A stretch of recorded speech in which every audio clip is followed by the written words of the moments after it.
So it's Friday, you get home after a long week at work, tired of listening to the kids, tired of everything. What do you need? Of course you need a kegerator.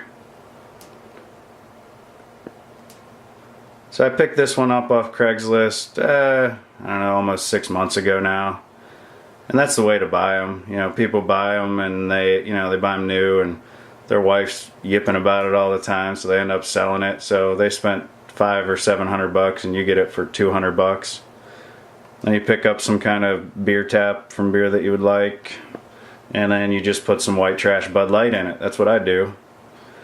Cost comparison: if you drink a lot of beer, it's going to have a quick payoff. You figure a keg, a half barrel, if you're going to do the whole deal, will hold, I think it's 7.5 gallons, or no, I'm wrong, it's 15-ish. And that's equivalent to 5 or 6 30 packs, and you can get a keg for right around $100. CO2, if you get the regular CO2 tank on them, it's going to last, I don't know how long it'll last. It'll go probably a year, depending on how many kegs you put through it.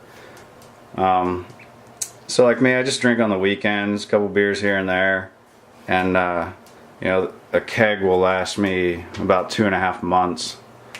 And then you just replace it. It's $100. You don't have to mess with cans. You'll definitely need a counting system. Hey, how many beers have I had? Because some people can just get straight out of control. So I just use the pennies, right? Throw a couple pennies over every time you snag a beer from it. Now we'll look inside it.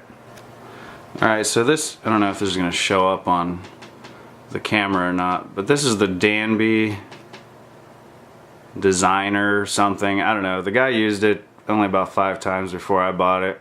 It's got electronic thermostat, which all the reviews I looked up, that's what's going to fail on this, and then you're just going to have to hardwire it for whatever temperature you want, but whatever. So half barrel fits in here fine. You can also fit some emergency beers in the back for when you run out. There's really no good way to tell unless you put a scale underneath it, and you need a really thin scale to make room for the hose at the top, but it's really not that big a deal.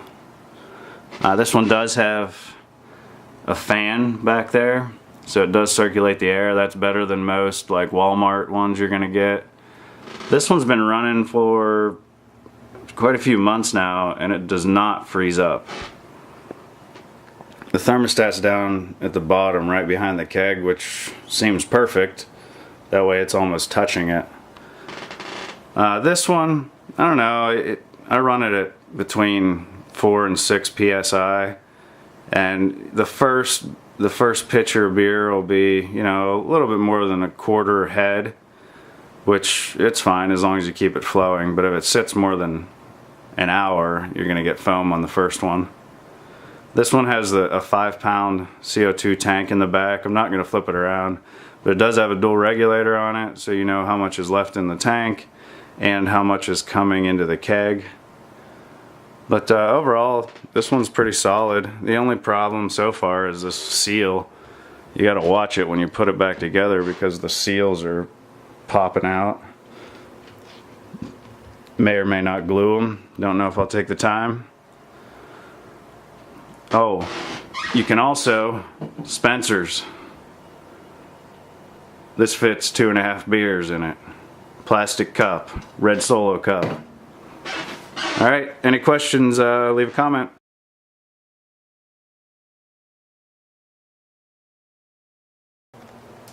So it's Friday, you get home after a long week at work, tired of listening to the kids, tired of everything.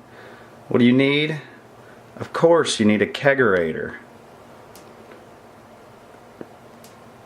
So I picked this one up off Craigslist, I don't know, almost 6 months ago now.